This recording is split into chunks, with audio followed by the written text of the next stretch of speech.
Bismillah, alhamdulillah, salatu wassalamu ala rasulillah.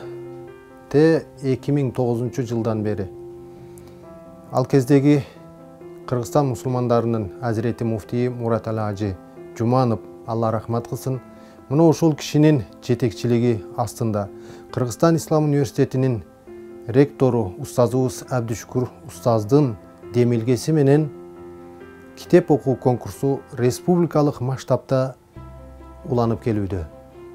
Кала берсе бүгүнкү күнү салтка да айланып олтурат.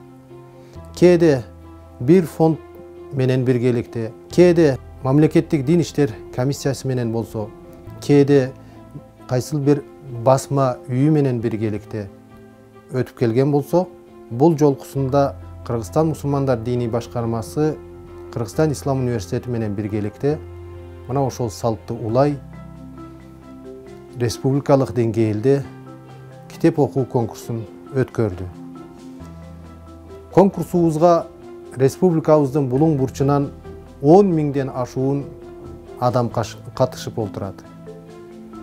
Ал эми Жеңишбек акыныбыз айткандай, кул жеймин дейт куйрукту, Кудайым берет буйрукту дегидей, мына ошол жарышта башкы байге Кут курулуш компаниясы тарабынан 2 бөлмөлүү батир жарыя кылынган болчу.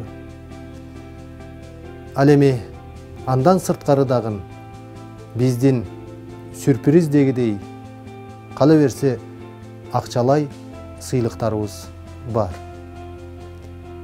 Андыктан алдыдагы 20 декабрь дүйшөмбү күнү 14:00-дө жалпы барыңыздарды спорт сарайга чакырмакчыбыз.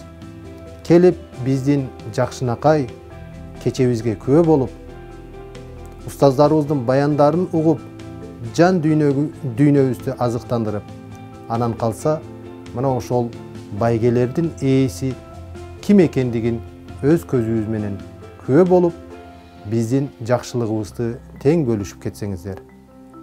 Анда эмесе спорт ордосунда көрүшкөнчө аманчылыкта болойлу.